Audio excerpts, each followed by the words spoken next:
Fourth semester paper Mental Health and Psychiatric Social Work, Unit 3, topic Role of Social Workers in the Welfare of Mentally Ill. ಅಂದರೆ ಮಾನಸಿಕ ಅಸ್ವಸ್ಥರ ಕ್ಷೇಮಾಭಿವೃದ್ಧಿಯಲ್ಲಿ ಸಮಾಜ ಕಾರ್ಯಕರ್ತರ ಪಾತ್ರ ಏನು ಅಂತ ಇವತ್ತಿನ ಸೆಷನ್ ಅಲ್ಲಿ ನೋಡೋಣ. ಸೊ ಇದುವರೆಗೂ ಮಾನಸಿಕ ಅಸ್ವಸ್ಥ ರೋಗಿಗಳನ್ನ ಆಸ್ಪತ್ರೆಯಲ್ಲಿ ಮತ್ತು ಆಸ್ಪತ್ರೆಯ ನಂತರ ವಿವಿಧ ಸೇವಾ ಕೇಂದ್ರಗಳಲ್ಲಿ ಯಾವ ರೀತಿ ಅವರನ್ನ ನೋಡ್ಕೊಳ್ಬಹುದು ಅಂತ ತಿಳ್ಕೊಂಡಿದೀವಿ.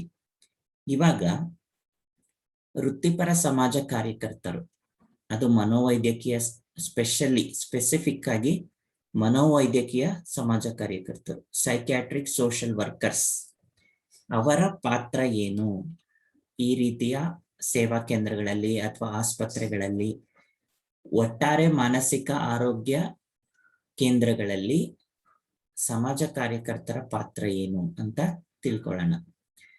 ನಿಮ್ಗಾಗ್ಲೇ ಬಹುತೇಕ ಈಗ ಮೆಡಿಕಲ್ ಸೋಷಿಯಲ್ ವರ್ಕಲ್ಲೂ ಈ ತರದಿತ್ತು. ಹಾಗಾಗಿ ಅದರದ್ದೇ ಒಂದು ಸ್ವಲ್ಪ ವಿಸ್ತೃತ ರೂಪ ಅಥವಾ ಅದರದ್ದೇ ಒಂದು ಬ್ರಾಡ್ ಕಾನ್ಸೆಪ್ಟ್ ಅಂತ ನಾವು ಅರ್ಥ ಮಾಡ್ಕೊಳ್ಬಹುದು. ಒಂದು, ಈ ರೋಲ್ ಆಫ್ ಸೋಷಿಯಲ್ ವರ್ಕರ್ನ ಅರ್ಥ ಮಾಡ್ಕೊಂಡ್ರೆ ಬಹುತೇಕ ಅಪ್ಲೈಡ್ ಕ್ವಶನ್ಸ್ಗೆ ನೀವು ಆನ್ಸರ್ ಮಾಡಬಹುದು. ಹಾಗಾಗಿ ಏನು, ಯೂಶಲಿ ಸೋಷಿಯಲ್ ವರ್ಕರ್ಸ್ ಅಂದ್ರೆ ಯಾವಾಗ್ಲೂ ಕೂಡ ಟೀಮ್ ಅಲ್ಲಿ ಕೆಲಸ ಮಾಡೋರು ಅಂತ, ಒಬ್ಬೊಬ್ರೆ ಕೆಲಸ ಮಾಡೋರಲ್ಲ.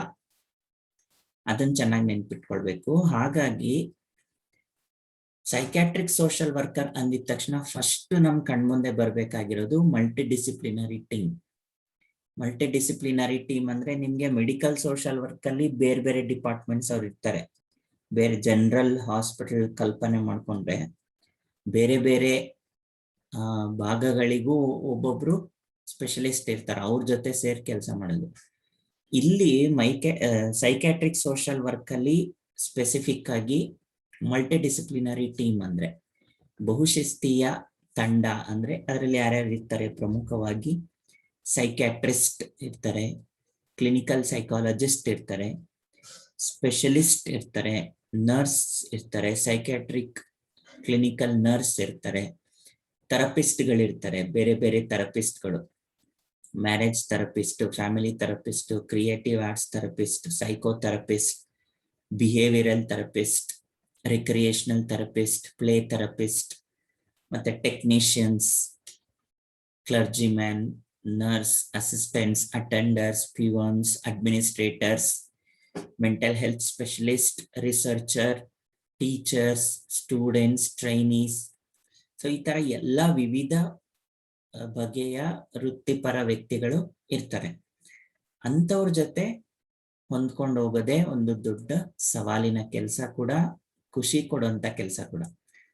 ಸೊ ಫಸ್ಟ್ ನೋಡೋದಾದ್ರೆ ಈ ಸೋಷಿಯಲ್ ವರ್ಕರ್ನ ಪಾತ್ರ ಅರ್ಥ ಮಾಡ್ಕೊಡ್ಬೇಕಾದ್ರೆ ಯಾವುದೇ ಆಸ್ಪತ್ರೆಯಲ್ಲಿ, ಅದರಲ್ಲೂ ಸ್ಪೆಸಿಫಿಕ್ ಆಗಿ ಮಾನಸಿಕ ಆರೋಗ್ಯ ಆಸ್ಪತ್ರೆಗಳಲ್ಲಿ, member of a multi disciplinary team of psychiatric setting.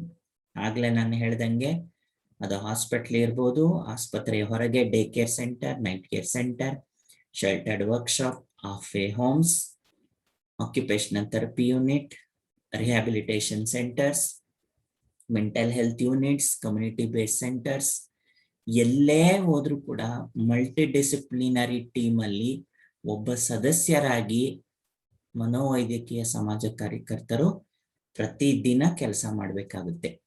ಇದನ್ನ ಅರ್ಥ ಮಾಡ್ಕೊಳ್ಬಹುದು ಬೇಕು. ಮತ್ತೆ ಏನೇನೆಲ್ಲ ವಿವಿಧ ಪಾತ್ರವನ್ನ ವಹಿಸ್ತಾರೆ ಅಂತ ನೋಡೋದಾದ್ರೆ, social worker play a role of helper, ಸಹಾಯಕರು, ಕೌನ್ಸಿಲರ್, ಆಪ್ತ ಸಮಾಲೋಚಕರು, ಎನೇಬಲರ್, ಉತ್ತೇಜಕರು, ಫೆಸಿಲಿಟೇಟರ್, ಸೌಲಭ್ಯ ಸೂಚಕರು, ಆರ್ಗನೈಸರ್, ಸಂಘಟಕರು, ರಿಸೋರ್ಸ್ ಪರ್ಸನ್, ಸಂಪನ್ಮೂಲ ವ್ಯಕ್ತಿ, ಪ್ಲಾನರ್, ಯೋಜಕ, ಕೇಸ್ ಮ್ಯಾನೇಜರ್, ಪ್ರಕರಣದ ನಿರ್ವಾಹಕರು, ರಿಸರ್ಚರ್, ಸಂಶೋಧಕರು, ರಿಹ್ಯಾಬಿಲಿಟೇಟರ್, ಪುನರ್ವಸತಿಕಾರರು, ಮತ್ತಿತರೆ ಅಂಡ್ ಸೋ ಆನ್. ಈ ಎಲ್ಲಾ ವಿವಿಧ ರೀತಿಯ ಪಾತ್ರಗಳನ್ನ ಹಾಸ್ಪಿಟಲ್ ಅಲ್ಲಿ ಅಥವಾ ಸೈಕ್ಯಾಟ್ರಿಕ್ ಸೆಟ್ಟಿಂಗ್ ಅಲ್ಲಿ ಸೋಷಿಯಲ್ ವರ್ಕರ್ ಮಾಡ್ಬೇಕಾಗತ್ತೆ. ಏನೇನು ಹೆಲ್ಪರ್ ಅಂದ್ರೆ ಈಗ ಬೇರೆ ಪ್ರೊಫೆಷನಲ್ಸ್ಗೆ ಎಲ್ಲಾ ಬೇರೆ ಬೇರೆ ವೃತ್ತಿಪರ ವ್ಯಕ್ತಿಗಳಿಗೆ ರೋಗಿಯ ಮನೋಸಾಮಾಜಿಕ ಅಂಶಗಳನ್ನ ತಿಳ್ಕೊಂಡು ಅವ್ರಿಗೆ ಸೂಕ್ತ ರೀತಿಯಲ್ಲಿ ನೆರವನ್ನ ಕೊಡುವುದೇ ಈ ಹೆಲ್ಪರ್ನ ಪಾತ್ರ. ಕೌನ್ಸಿಲರ್ ನಿಮ್ಗಾಗ್ಲೇ ಗೊತ್ತಿದೆ ಕೌನ್ಸಿಲಿಂಗ್ ಅಂದ್ರೆ ಏನು ಅಂತ. ಕೆಲವೊಮ್ಮೆ 1-to-1 ಕೌನ್ಸಿಲಿಂಗ್, ಕೆಲವೊಮ್ಮೆ ಗ್ರೂಪ್ ಕೌನ್ಸಿಲಿಂಗ್. ಸೊ ಎರಡೂ ರೀತಿಯ ಕೌನ್ಸಿಲಿಂಗ್ ನ ಪೇಷಂಟ್ಸ್ಗೆ ಮತ್ತೆ ಅವರ ಫ್ಯಾಮಿಲಿ ಮೆಂಬರ್ಸ್ಗೆ ಕೊಡ್ಬೇಕಾಗತ್ತೆ. ಸೊ ಇದು ಕೌನ್ಸಿಲರ್ ಪಾತ್ರ. ಎನೇಬಲರ್, ಸೊ ಅಲ್ಲೇನಾದ್ರೂ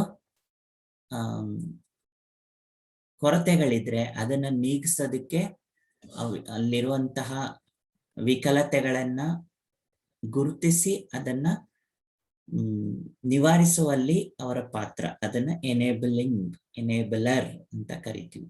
ಅಂದ್ರೆ ಏನೋ ಡಿಸೇಬಲ್ ಆಗಿರುತ್ತೆ ಅದನ್ನ ಎನೇಬಲ್ ಮಾಡೋದು. ಅದು ಆಸ್ಪತ್ರೆಯಲ್ಲಿ ಇರ್ಬೋದು, ಹೊರಗಡೆ ಇರ್ಬೋದು, ವಾತಾವರಣದಲ್ಲಿರ್ಬೋದು, ಅಥವಾ ವ್ಯಕ್ತಿಗಳ ಮನಸ್ಸಿನಲ್ಲಿರ್ಬೋದು. ಆ ಎಲ್ಲಾ ಒಂದು ಸ್ಥಿತಿಯನ್ನ ಉತ್ತೇಜಿಸುವುದು ಅವರ ಪಾತ್ರ, ಮನೋಸಾಮಾಜಿಕ ಕಾರ್ಯಕರ್ತರ ಪಾತ್ರ.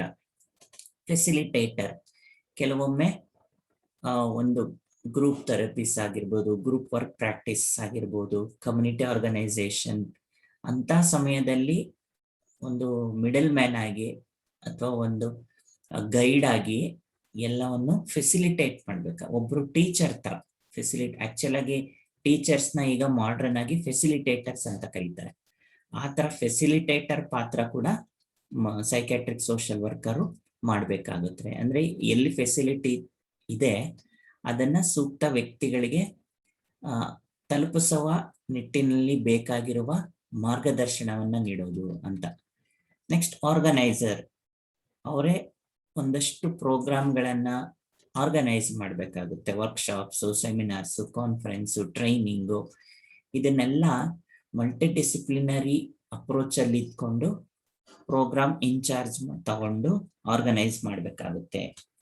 ಕೆಲವೊಂದು ಪ್ರೋಗ್ರಾಮ್ಗಳನ್ನ, ಪಾಲಿಸಿಗಳನ್ನ ಇನಿಷಿಯೇಟ್ ಮಾಡಬೇಕಾಗುತ್ತೆ. ಸೊ ಹಾಗಾಗಿ ಅವ್ರನ್ನ ಸಂಘಟಕರು ಅಂತ ಕರಿತೀವಿ. ರಿಸೋರ್ಸ್ ಪರ್ಸನ್, ಸೋಷಿಯಲ್ ವರ್ಕರ್ಗೆ ಸಾಕಷ್ಟು ಬೇರೆ ಬೇರೆ ರೀತಿಯ ವಿಸ್ತೃತ ಜ್ಞಾನ ಇರುತ್ತೆ, ಕೌಶಲ್ಯ ಇರುತ್ತೆ, ತಂತ್ರಗಳು ಗೊತ್ತಿರುತ್ತೆ, ಸಂಪನ್ಮೂಲಗಳ ಬಗ್ಗೆ ಅರಿವಿರುತ್ತೆ. ಹಾಗಾಗಿ ಅನೇಕ ಸೆಮಿನಾರ್ಸ್ಗಳಲ್ಲಿ, ಕಾನ್ಫರೆನ್ಸ್ಗಳಲ್ಲಿ, ವರ್ಕ್ಶಾಪ್ಗಳಲ್ಲಿ ಬೇರೆ ಬೇರೆಯವ್ರಿಗೆ ಸೆನ್ಸಿಟೈಸ್ ಮಾಡೋಕ್ಕೋಸ್ಕರ, ಜಾಗೃತಿ ಮೂಡಿಸೋಕ್ಕೋಸ್ಕರ ಸಂಪನ್ಮೂಲ ವ್ಯಕ್ತಿಯಾಗಿ ಕೂಡ ಅವರು ಪಾತ್ರವನ್ನ ನಿರ್ವಹಿಸಬೇಕಾಗುತ್ತೆ. ಪ್ಲಾನರ್, ಮಲ್ಟಿ ಡಿಸಿಪ್ಲಿನರಿ ಟೀಮ್ ಅಲ್ಲಿ ಕೂತ್ಕೊಂಡು ಪೇಷಂಟ್ಸ್ ಟ್ರೀಟ್ಮೆಂಟ್ ಬಗ್ಗೆ, ಫ್ಯಾಮಿಲಿ ಇಂಪ್ರೂವ್ಮೆಂಟ್ ಬಗ್ಗೆ, ಹಾಸ್ಪಿಟಲ್ ಇಂಪ್ರೂವ್ಮೆಂಟ್ ಬಗ್ಗೆ, ಇನ್ಫ್ರಾಸ್ಟ್ರಕ್ಚರ್ ಡೆವಲಪ್ಮೆಂಟ್ ಬಗ್ಗೆ, ಮತ್ತೆ ರಿಸೋರ್ಸ್ ಯುಟಿಲೈಸೇಷನ್ ಬಗ್ಗೆ, ಈ ತರಹ ಅನೇಕ ರೀತಿಯಲ್ಲಿ ಯೋಜನೆಗಳನ್ನ ತಯಾರಿಸೋದ್ರಲ್ಲಿ ಸೋಷಿಯಲ್ ವರ್ಕರು ತುಂಬಾ ಮಹತ್ವದ ಪಾತ್ರವನ್ನ ವಹಿಸ್ತಾರೆ. ಕೇಸ್ ಮ್ಯಾನೇಜರ್, ಪ್ರತಿಯೊಂದು ಪೇಷಂಟ್ನ ಕೇಸ್ ಮ್ಯಾನೇಜ್ಮೆಂಟ್ ನ ಜವಾಬ್ದಾರಿ ಕೂಡ ಸೋಷಿಯಲ್ ವರ್ಕರ್ಸ್ ಆಗಿರುತ್ತೆ. ಅದನ್ನ ಸೂಕ್ತ ರೀತಿಯಲ್ಲಿ ಸ್ಟಡಿ ಮಾಡಿ, ಡಯಾಗ್ನೋಸ್ ಮಾಡಿ, ಟ್ರೀಟ್ಮೆಂಟ್ ಪ್ಲಾನ್ ಮಾಡಿ, ಅದಕ್ಕೊಂದು ರೂಪ ಕೊಡುವಂತ ಜವಾಬ್ದಾರಿ ಸೋಷಿಯಲ್ ವರ್ಕರ್ಸ್ ಆಗಿರುತ್ತೆ. ರಿಸರ್ಚರ್, ಯಾವಾಗ್ಲೂ ಸದಾ ನೂತನ ಜ್ಞಾನವನ್ನ ಅನ್ವೇಷಣೆ ಮಾಡೋದ್ರಲ್ಲಿ ತೊಡಗಿರ್ಬೇಕಾಗುತ್ತೆ. ಯಾಕಂದ್ರೆ ಮನಸ್ಸು, ಮಾನಸಿಕ ವಿಷಯಗಳು, ಸಾಮಾಜಿಕ ವಿಷಯಗಳಿಗೆ ಎಲ್ಲೇನೇ ಇಲ್ಲ, ಅದಕ್ಕೆ ಆದಿ ಇಲ್ಲ, ಅಂತ್ಯ ಇಲ್ಲ. ಆ ರೀತಿಯ ಹೊಸ ಹೊಸ ವಿಷಯಗಳು ಹೊರಹೊಮ್ತಾ ಇರ್ತವೆ ಪ್ರತಿ ದಿನ, ಪ್ರತಿ ಕ್ಷಣ. ಹಾಗಾಗಿ ಪ್ರತಿ ಸೋಷಿಯಲ್ ವರ್ಕರು ರಿಸರ್ಚರ್ ಆಗಿರ್ಬೇಕಾಗುತ್ತೆ. ಹಾಗಾಗಿ ನಿಮ್ಗೆ ರಿಸರ್ಚ್ ಅಂಡ್ ಸ್ಟಾಟಿಸ್ಟಿಕ್ಸ್ ಇತ್ತು, ಡೆಸರ್ಟೇಷನ್ ಇದೆ, ಅದಕ್ಕೆಲ್ಲ ಯಾಕೆ ಅದೆಲ್ಲ ನಿಮ್ಗೆ ಟ್ರೈನಿಂಗ್ ಕೊಡ್ತಾ ಇರೋದು ಅಂದ್ರೆ, ಆಸ್ ಎ ಸೋಷಿಯಲ್ ವರ್ಕರ್ ಆಗಿ ನೆಕ್ಸ್ಟ್ ನೀವು ಯಾವುದೇ ಫೀಲ್ಡ್ಗೆ ಹೋಗ್ಲಿ ರಿಸರ್ಚರ್ ಆಗಿ ನೀವು ನಿಮ್ಮನ್ನ ಗುರುತಿಸ್ಕೊಳ್ಬೇಕಾಗುತ್ತೆ ಅನ್ನುವಂಥದ್ದು. ರಿಹ್ಯಾಬಿಲಿಟೇಟರ್, ಕೆಲವೊಮ್ಮೆ ಅಗತ್ಯ ಇರೋರಿಗೆ ಅಗತ್ಯವಾದ ಸೌಲಭ್ಯಗಳನ್ನ ಒದಗಿಸ್ಕೊಡ್ಬೇಕಾಗುತ್ತೆ, ಸೂಚಿಸ್ಬೇಕಾಗುತ್ತೆ, ಗುರುತಿಸ್ಬೇಕಾಗುತ್ತೆ. ಅಂತ ಪಾತ್ರನ ರಿಹ್ಯಾಬಿಲಿಟೇಟರ್ ಅಂತ ಕರಿತೀವಿ. ಸೊ ಸೊ ಈ ರೀತಿ ಅನೇಕ ಪಾತ್ರನ ವಹಿಸ್ಬೇಕಾಗುತ್ತೆ ಅನ್ನುವಂಥದ್ದು. ನೆಕ್ಸ್ಟ್, ಸೊ 1 by 1 ಇವಾಗ ನೋಡ್ಕೊಂಡು ಹೋಗೋಣ ಏನೇನು ಸ್ಪೆಸಿಫಿಕ್ ಆಗಿ ಏನೇನ್ ಮಾಡ್ಬೋದು ಅಂತ.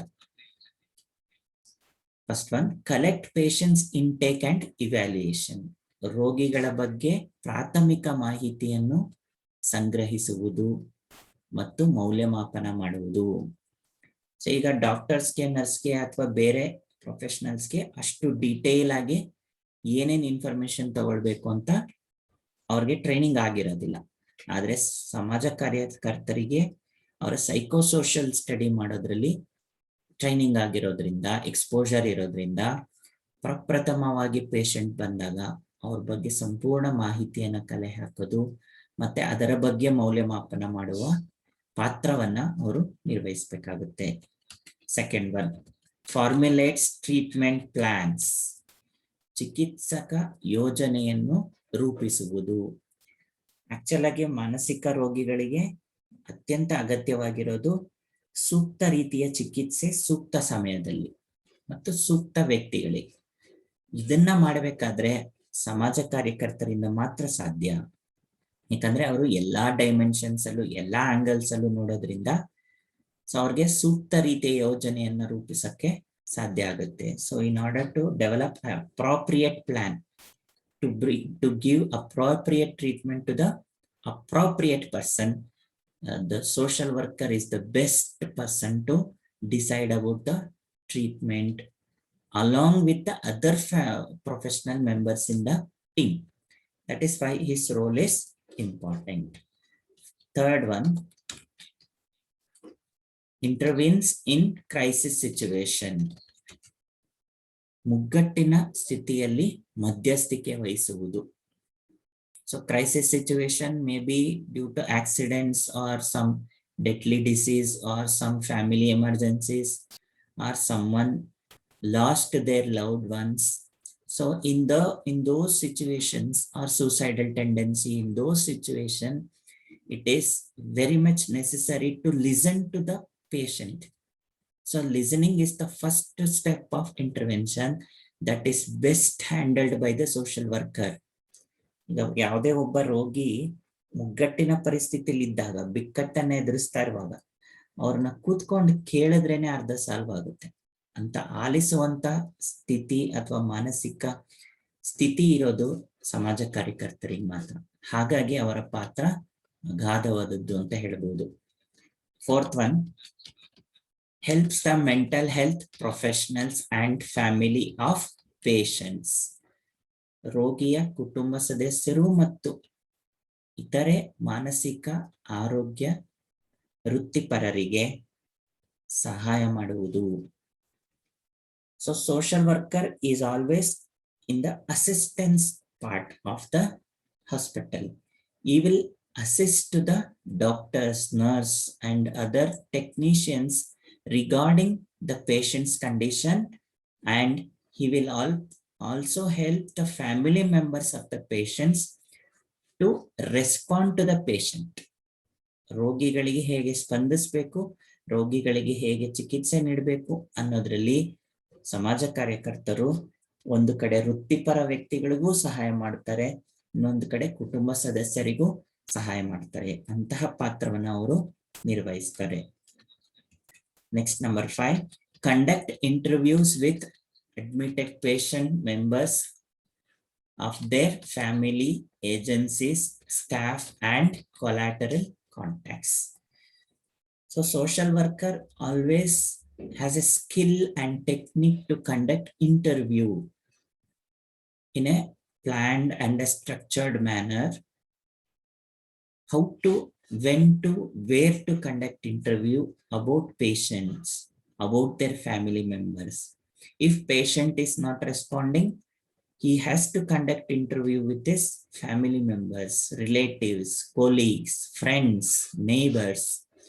So this is the way of helping social worker through conducting interview in the hospital's team. So this is his major role. ಅವರು ಸಂದರ್ಶನವನ್ನ ಯಾವ ರೀತಿಯಲ್ಲಿ, ಎಲ್ಲಿ, ಹೇಗೆ, ಯಾರಿಂದ ಮಾಡ್ಬೇಕಾಗುತ್ತೆ. ಕೆಲವೊಮ್ಮೆ ರೋಗಿಗಳು ಸ್ಪಂದಿಸದೇ ಇದ್ದಾಗ ಅವರ ಕುಟುಂಬ ಸದಸ್ಯರು, ಆ ಸದಸ್ಯರಲ್ಲಿ ಯಾರು ಜವಾಬ್ದಾರಿಯಿಂದ ವರ್ತಿಸ್ತಾರೆ ಅನ್ನೋದು, ಮತ್ತು ಅವರ ಸ್ನೇಹಿತರು, ಅವರ ಸಹೋದ್ಯೋಗಿಗಳು, ಸಹವರ್ತಿಗಳು, ನೆರೆಹೊರೆಯವರು, ಮತ್ತೆ ಸಂಬಂಧಿಕರು, ಇವರೆಲ್ಲರ ಜೊತೆನೂ ಕೂಡ ಸಂದರ್ಶನ ಮಾಡುವ ಜವಾಬ್ದಾರಿ ಅಥವಾ ಪಾತ್ರ ಸಮಾಜ ಕಾರ್ಯಕರ್ತರ ಆಗಿರುತ್ತೆ ಅನ್ನೋದು. Next 6th one, arrange services from referral agencies. ಶಿಫಾರಸು ಕೇಂದ್ರಗಳಿಂದ ಬಂದಿರುವ ರೋಗಿಗಳಿಗೆ ಸೂಕ್ತ ಸೇವೆಯನ್ನು ಸಂಯೋಜಿಸುವುದು. So it is the responsibility of the social worker to arrange to provide services suitable to the patients who are referred from the referral centers.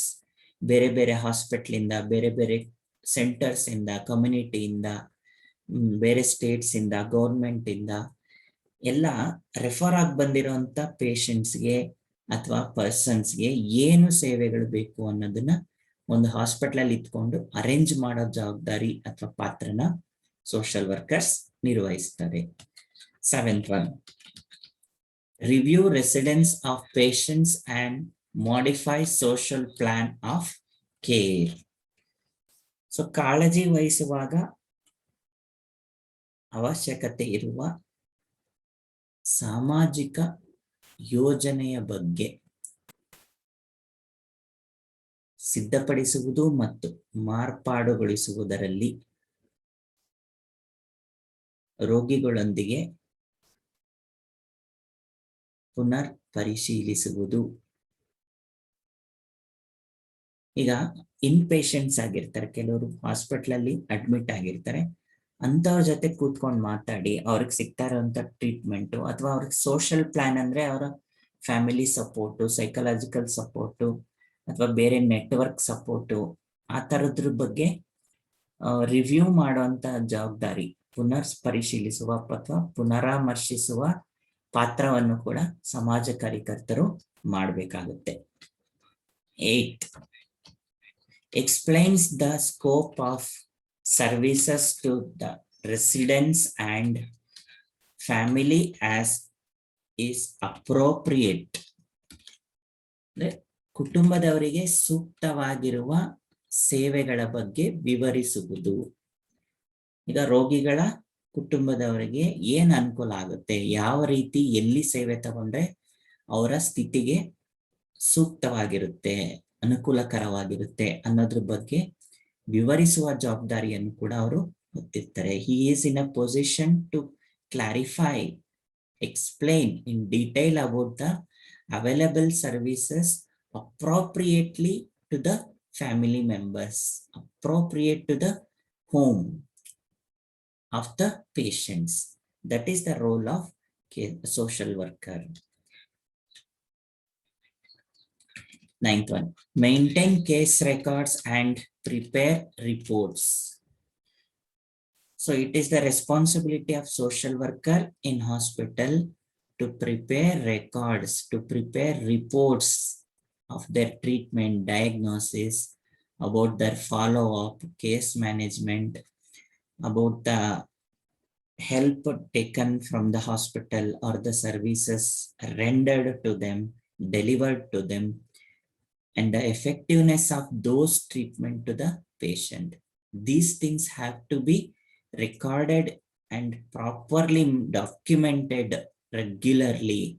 This is the role of social worker. ಸಮಾಜ ಕಾರ್ಯಕರ್ತರಾದವರು ಪ್ರತಿ ದಿನ, ಪ್ರತಿ ವಾರ, ಪ್ರತಿ ತಿಂಗಳು, ಆಯಾ ದಿನ, ಆಯಾ ಕ್ಷಣದ ಸಂಪೂರ್ಣ ವಿವರಗಳನ್ನ ದಾಖಲಿಸಬೇಕು. ದಾಖಲಿಸುವುದಷ್ಟೇ ಅಲ್ಲದೆ ಅದನ್ನ ವರದಿಯನ್ನ ತಯಾರಿಸಿ ಸೂಕ್ತ ಸಂದರ್ಭದಲ್ಲಿ ಪ್ರಸ್ತುತಪಡಿಸಬೇಕು. He has to present it before the professionals. So that is the responsibility. That is a major role of social worker. ಆ ಪಾತ್ರವನ್ನ ಅವರು ಸೂಕ್ತ ರೀತಿಯಲ್ಲಿ ವೃತ್ತಿಪರವಾಗಿ ಕೌಶಲ್ಯಯುತವಾಗಿ ನಿಭಾಯಿಸಬೇಕಾಗುತ್ತೆ. Next 10th one, facilitates the development of interdisciplinary active plan. ಅಂತರ್ವಿಷಯ ಕ್ರಿಯಾಯೋಜನೆಯನ್ನು ಅಭಿವೃದ್ಧಿಪಡಿಸುವಲ್ಲಿ ಸಹಾಯ ಮಾಡುವುದು. So social worker as a member of multidisciplinary team, he has to actively involve in developing or formulating the multidisciplinary plan or interdisciplinary plan. Interdisciplinary is to the specific task. So his role is vital in this facilitation. ಇವರು ಅಂತರ್ವಿಷಯ ತಂಡದಲ್ಲಿ ಪ್ರಮುಖ ಜವಾಬ್ದಾರಿ ನಿರ್ವಹಿಸಬೇಕಾಗಿರೋದ್ರಿಂದ ಅವರು ಸೂಕ್ತ ರೀತಿಯ ಕ್ರಿಯಾಯೋಜನೆಯನ್ನ ರೂಪಿಸೋದ್ರಲ್ಲಿ ಅವರ ಪಾತ್ರ ಬಹಳ ಮುಖ್ಯವಾಗಿರುತ್ತೆ. ಅವರು ತಮ್ಮ ಜ್ಞಾನ ಕೌಶಲ್ಯದ ಕೊಡುಗೆಯನ್ನ ನೀಡಬೇಕಾಗತ್ತೆ. ಬೇರೆ ವೃತ್ತಿಪರರೊಂದಿಗೆ ತಮ್ಮ ವೃತ್ತಿಪರತೆಯನ್ನ ತಜ್ಞತೆಯನ್ನ ವ್ಯಕ್ತಪಡಿಸಬೇಕಾಗುತ್ತೆ. ಅದು ಅವರ ಪಾತ್ರ. Next 11, arranges the special living facilities for inpatients like halfway homes or assist in living facilities. ಕೆಲವು ಒಳ ರೋಗಿಗಳಿಗೆ ಅಗತ್ಯವಿರುವ ಇತರೆ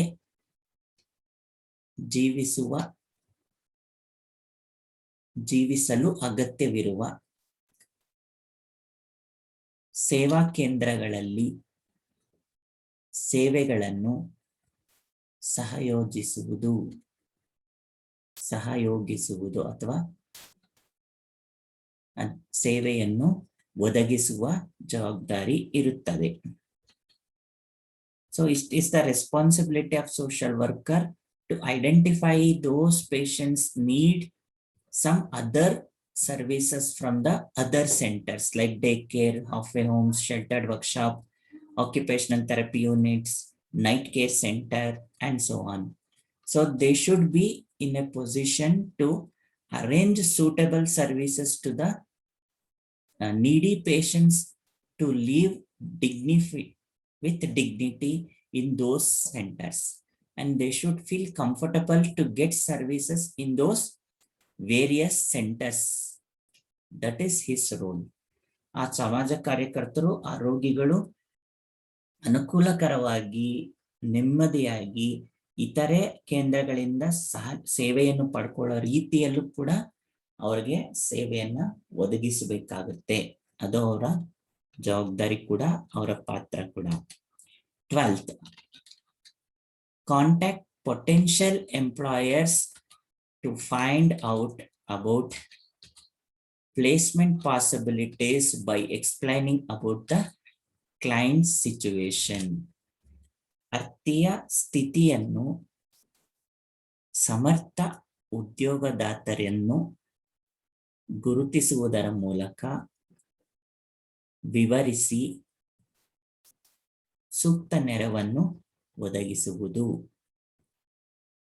So it is the role of a social worker to identify the potential employers.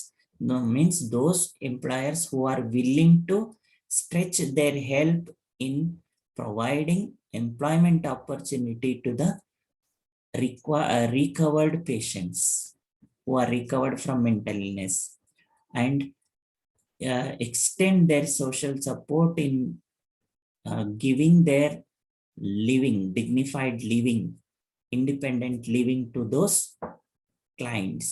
So it is the responsibility of social worker to identify those kind-hearted persons, those potential persons to help these clients.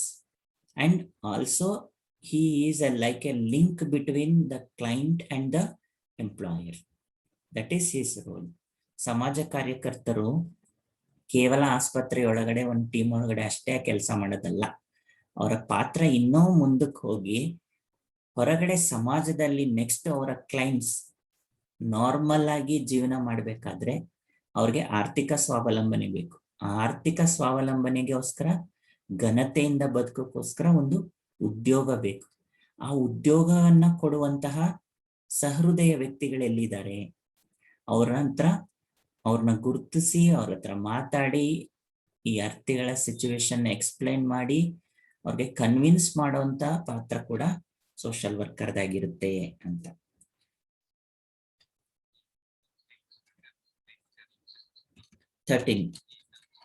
helps patients and their family in obtaining financial assistance from non-profit community and government and other governmental organizations.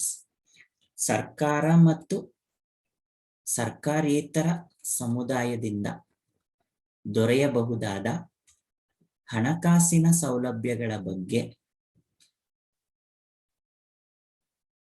ರೋಗಿ ಮತ್ತು ಕುಟುಂಬದವರಿಗೆ ತಿಳಿಸಿ ಸಿಗುವಂತೆ ಮಾಡುವ ಜವಾಬ್ದಾರಿ ಹೊಂದಿರುತ್ತಾರೆ.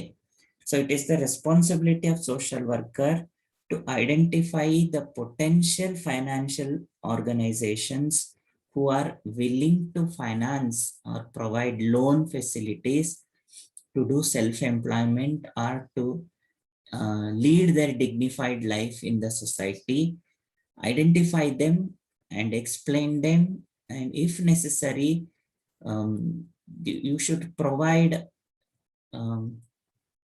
a suitable proof to get them the assistance. That is the role of social worker.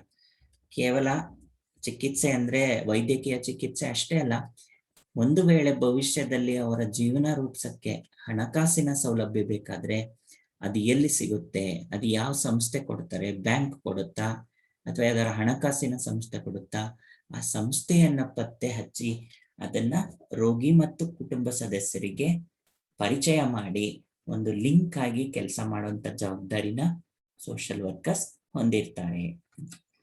Next 14th, can help with future employment and housing needs of the patients. ರೋಗಿಗಳಿಗೆ ಭವಿಷ್ಯದಲ್ಲಿ ವಸತಿ ಮತ್ತು ಉದ್ಯೋಗದ ಅವಕಾಶಗಳಿಗಾಗಿ ಸಹಾಯ ಮಾಡುವುದು.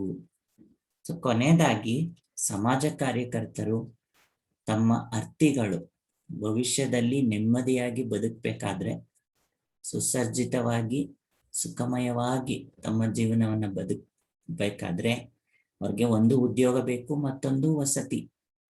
ಇವೆರಡು ಎಲ್ಲಿಂದ ಸಿಗುತ್ತೆ, ಹೇಗ್ ಸಿಗುತ್ತೆ ಅಂತ ಪತ್ತೆ ಹಚ್ಚಿ ಅವ್ರಿಗೆ ಕೊಡಿಸ್ಕೊಡೋದೇ ಅವರ ಪಾತ್ರ. So it is the responsibility of social worker to identify various employment opportunities and enable their skills and techniques to perform their job effectively in those opportunities, and also to lead in a safe environment by providing assistance to build house which they lost during the crisis period.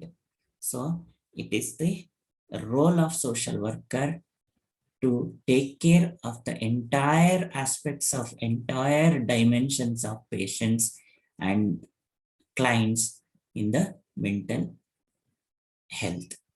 So ಮಾನಸಿಕ ರೋಗ ಅಥವಾ ಈ ಸಂಬಂಧಿತ ವಿಷಯದಲ್ಲಿ ಕೇವಲ ರೋಗವಾಸಿ ಮಾಡ್ಕೊಳ್ಳೋದಷ್ಟೇ ಅಲ್ಲದೆ ಅವರ ಜೀವನವನ್ನ ರೂಪಿಸ್ಕೊಳ್ಳೋದಲ್ಲಿ, ಬದುಕನ್ನ ರೂಪಿಸ್ಕೊಳ್ಳೋದಲ್ಲಿ ಸಮಾಜ ಕಾರ್ಯಕರ್ತರು ವಿಶಿಷ್ಟವಾದ ಮಾನವೀಯ ಪಾತ್ರವನ್ನ ವಹಿಸಬೇಕಾಗುತ್ತೆ. Okay, thank you.